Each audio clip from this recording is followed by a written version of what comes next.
Yeah! Quelle belle journée pour faire du vélo.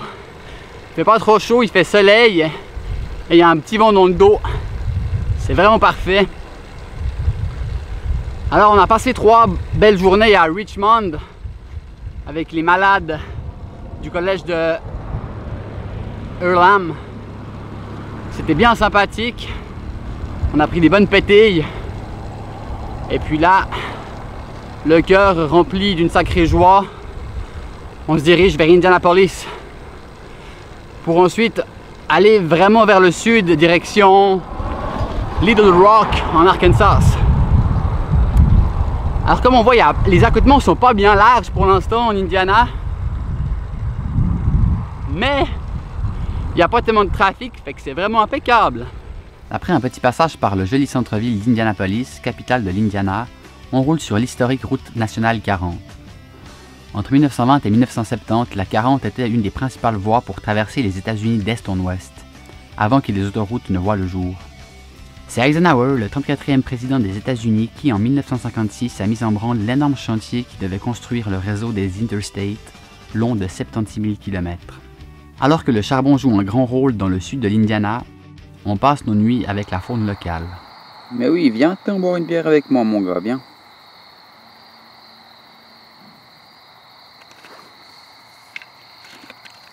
Je pense qu'il a soif. Alors, il est bien invité à boire une bière avec nous.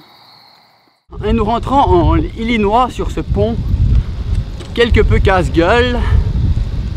On va passer à peu près 3 jours en Illinois avant de rentrer au Missouri pour aussi 1 ou 2 jours.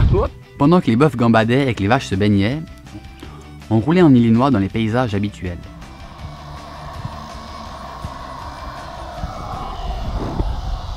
Oh yeah, premier flat du voyage, c'est la fête.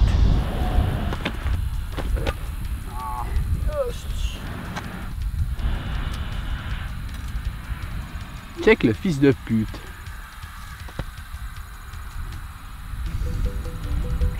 Comment il a fait pour rentrer là-bas dedans?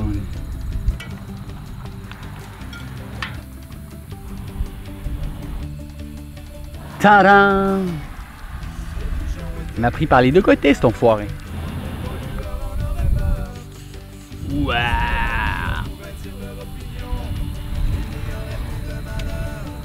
Bon. Oh yeah! On roule sur cette bien bucolique voie de chemin de fer convertie en piste cyclable dans le sud de l'Illinois. Il n'y a plus que les cyclistes qui pensent comme les trains en matière de transport. En effet, on essaye d'éviter les dénivelés autant que possible. Donc, ces pistes cyclables nous sont bien pratiques. En général, elles n'ont pas de revêtement, c'est-à-dire qu'on roule sur des petits graviers, ce qui nous ralentit passablement.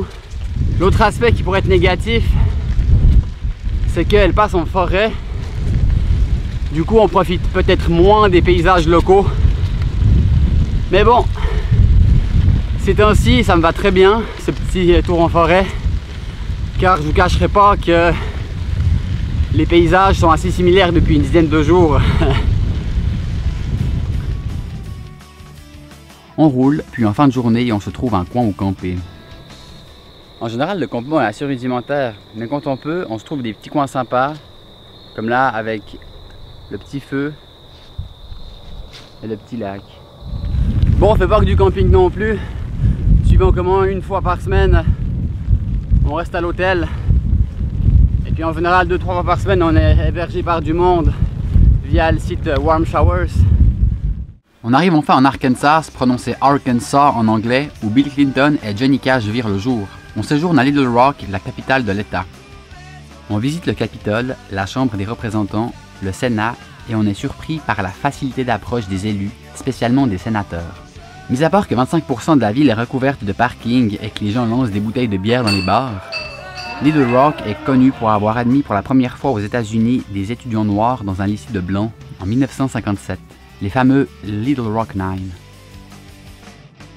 Ce qui est particulier aux States, c'est que chaque État a ses propres lois sur l'alcool. Comme par exemple en Indiana, tu peux pas acheter d'alcool le dimanche. et au Missouri, tu peux pas acheter moins de 16 onces d'alcool. Donc si tu veux acheter une seule bière, tu n'as pas le choix d'acheter une grosse bouteille. Plus on descend au sud, plus l'influence de Jésus le Christ se fait sentir. On trouve des églises actives dans tous les villages. In what we call the South, in South USA, is especially here is what we call the Bible Belt. So a lot of people here are really religious. Si bien que plus de 50% des 75 comtés de l'Arkansas sont secs, c'est-à-dire qu'on ne peut pas y acheter d'alcool, comme par exemple ici le comté de Lawrence. Et évidemment, juste sur la frontière, il y a un magasin d'alcool. We just try to follow the teachings of Jesus Christ, and you know, some people seem to take it seriously, some people seem to take it loosely.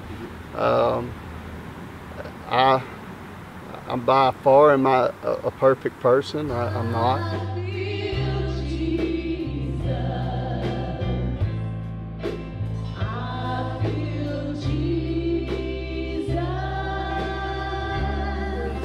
I feel like the Lord tries to show me something. I try to follow those ways and just try to be the person that I believe that He wants me to be.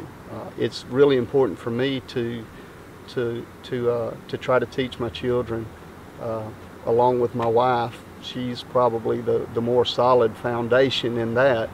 But to try to teach my children in a way, it's not a way of brainwashing them or anything like that. It's we want to try to lead them into what we think is a true love of God by the blood of Jesus Christ. Alors que le nord-est de l'Arkansas était dominé par les champs de riz, le sud est beaucoup plus boisé. On s'approche de la Louisiane et on roule sur cette jolie route assez calme. On devrait être en forêt jusqu'à Houston, encore pendant 5-6 jours. Notre bref passage dans l'ancienne colonie française qu'est la Louisiane nous permet d'apprécier Dame Nature qui prend de l'avance sur les accotements. C'est vert et bien joli, mais pour les cyclistes, c'est pas très pratique. Dans les spécialités états-uniennes, on notera la présence de quelques vrais hippies, des voitures à vendre comme dans les films, des expositions de vieilles voitures, des magasins pour les voitures. Et ils ont même des cimetières pour les voitures.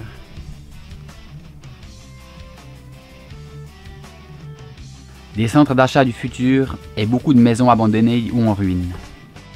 Bref, c'est un peu le paradis des punks. C'est mon pote Che qui serait bien content. Ah vrai mon gros? Putain, à fond! Bon. À propos des États-Unis aussi, ils ont tendance à suivre qu'un seul discours qui est souvent un peu fermé, comme si on suit le discours de la Fox, uniquement de la Fox, de la chaîne de télé Fox. C'est assez, ils ont une vision partielle, mais en même temps très ouvert dans le sens où ils sont curieux et ils ont envie de savoir comment ça se passe chez nous, donc c'est un peu double face en fait. Dans le prochain épisode, on va enfin arriver au Mexique avec nos premières plages, mais avant ça, le Texas. Empire du mal, royaume des rednecks et des cowboys. Bref, le Sud. Le Sud, c'est quoi le Sud? En gros, le Sud, c'est 7 États qui ont fait sécession en 1861 parce qu'ils ne voulaient pas abolir l'esclavage. Ils forment les États confédérés d'Amérique, qui sont rapidement rejoints par 6 autres États avant de se faire botter le cul par les États-Unis en 4 ans. La fameuse guerre civile américaine. Sur ce,